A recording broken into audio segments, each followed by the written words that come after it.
ఈ రోడ్ నుంచి కొండ మీదకి వెళ్ళేటప్పుడు సంతోషంగా గమనించేటువంటి విషయం ఏంటంటే నెలకి గ్యారెంటీగా ఒక ప్రోగ్రామ్ అన్నా జరుగుతూనే ఉంటది. ఏదో ఒక ఇంట్లో ఏదో ఒక కార్యక్రమం జరుగుతూనే ఉంటది అనమాట.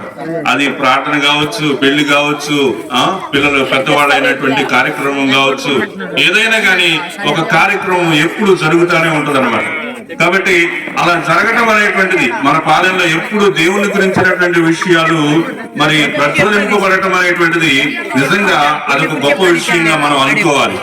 అయితే అందరితోటి సరిపోదు కానీ మన యొక్క కుటుంబ జీవితాలు మెరుగైనటువంటి భక్తిని మనం చేసేటువంటి వారిగా ఉండాలి. కేవలం నామకార్థమైనటువంటి భక్తి మన జీవితాలకు సరిపోదు.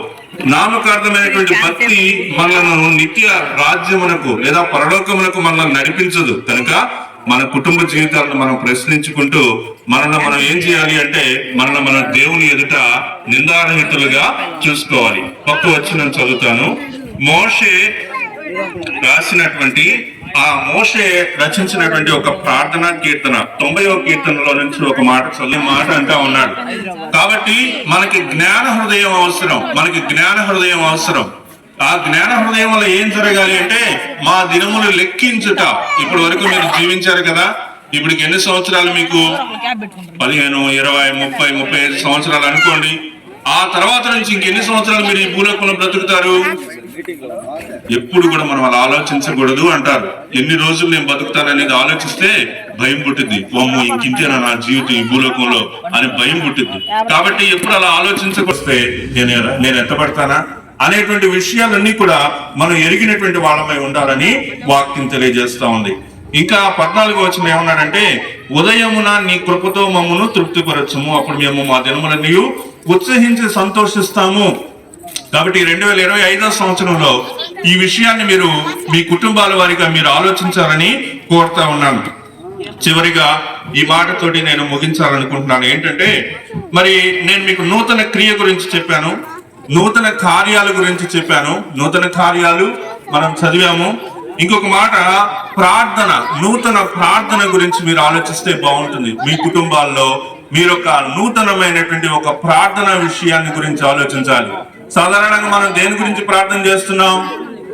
ప్రభువా ఈరోజు ఇచ్చినందుకు వందనాలు ప్రభువా, ఈరోజు మాకు కావాల్సిన ఆహారం తెచ్చి, బయటకు వెళ్ళేటప్పుడు లోపలికి వచ్చేటప్పుడు తోడుగా ఉండు, సాయంత్రం నిద్రపోయేటప్పుడు అయ్యా మళ్ళీ రేపు లెగుస్తాను ఉండదు, నాకు రేపు మళ్ళీ లెగిసేటట్టుగా సహాయం తెచ్చి. ఇదే మన యొక్క ప్రార్థన అంతా కూడా ఇలాంటి ప్రార్థనే ఉంటా ఉంది. అయితే కొద్దిగా మార్చుకోండి. కొరింథీయులకు రాసిన 2వ పత్రికలో నుంచి ఒక మాట చదువుతాను. కొరింథీయులకు రాసిన 2వ పత్రిక 13వ అధ్యాయము 6వ వచనం నుంచి మనం చూస్తే, మేము భ్రష్టులము కామని మీరు తెలుసుకుందురని నిరీక్షించుచున్నాను. భ్రష్టులము కాకుండానట్లుగా ప్రార్థించుకుందాం. అమ్మా ఈ విషయం కొద్దిగా మీరు బాధపడద్దు. మనందరి చేతులకు ఫోన్లు వచ్చేసినాయి. మనందరం కూడా మన యొక్క పబ్లిక్ లైఫ్ నుంచి మన ప్రైవేట్ లైఫ్ లోకి మన ఫోన్ వచ్చేసింది. మన ఫోన్ లో మనం ఏమేమి చూస్తున్నామో అందరికి తెలిసిందే. మీ ప్రైవేట్ లైఫ్ లో 4 గోడల మధ్యలో మీరున్నప్పుడు మీరు ఏం చేస్తున్నారో అన్ని తెలిసినయే. నువ్వు ఇది చూస్తున్నావు కదా అని నేను చెప్పను.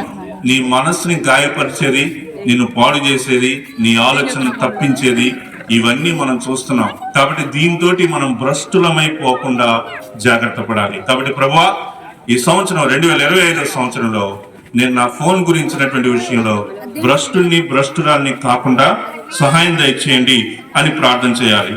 రెండవది దేని కొరకు చేయాలంటే 7వ వచనంలో, మీరు ఏ దుష్కార్యమైనను చేయకుండా వలెనని, దుష్కార్యం చేయకుండా మీ జీవితాలను మీరు సరి చేసుకోండి. 2024 సంవత్సరం వరకు బాగానే గడిచింది కదా, 2025 సంవత్సరంలోకి వెళ్తున్నాం కదా. మన యొక్క జీవితం నుంచి, కుటుంబం నుంచి, మన పిల్లల నుంచి దుష్కార్యాలు రాకుండా చూసుకోవాలి. ఇంకా మనం చూస్తే 8వ వచనంలో, మేము సత్యమునకు విరోధముగా ఏమీ చేయనేరము, సత్యమునకు విరోధంగా ఏమి చేయకుండా ఉండండి. సత్యమునకు విరోధముగా దేవుని యొక్క వాక్యానికి విరోధంగా పని చేయొద్దు. దేవుని యొక్క వాక్యం అనేటువంటి నా కోసం ఒకలాగా రాయబడలేదు, వాళ్ళ కోసం ఒకలాగా రాయబడలేదు, మీ అందరి కోసం వేరేలాగా రాయబడలేదు. దేవుని వాక్యం అందరికీ ఒకటే, గుర్తుపెట్టుకున్నామా. కాబట్టి మా బోధకుడు ఇలా చెప్పాడు, మా బోధకుడు ఇలా చెప్పాడు అనేటువంటి పరిస్థితులకు వెళ్ళి సత్యానికి విరోధంగా మాట్లాడొద్దు, సత్యానికి విరోధంగా ప్రవర్తించొద్దు. అదొక్కటి మీరు గుర్తుపెట్టుకోండి. ఎందుకంటే మనం చేస్తుంది దేవునితోటి, వాక్యం ఎవరిది? దేవునిది. కాబట్టి దేవునికి విరోధంగా, దేవుని యొక్క వాక్యానికి విరోధంగా మనం జీవించొద్దు. లాస్ట్ పాయింట్ వచ్చేటప్పటికి 9వ వచనంలో చూస్తా ఉన్నాం, మేము బలహీనులమై ఉన్నను మీరు బలవంతులై ఉండిన ఎడల మీ నిమిత్తం ఎనగా మీరు సంపూర్ణులు కావాలని ప్రార్థించుచున్నాను.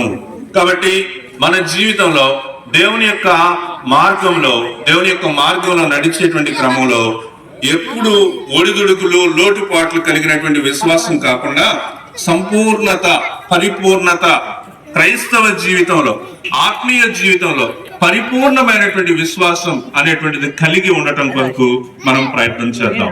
దేవుడు 2025 సంవత్సరాన్ని, మన యొక్క మామిడి పాలాన్ని మిక్కిలిగా దీవించి మన కుటుంబాల్లో గొప్ప సంతోషాన్ని దేవుడు దయచేయాలని నేను నా మనసారా కోరుతూ ఉన్నాను. Wish you happy new year. Thank you very much.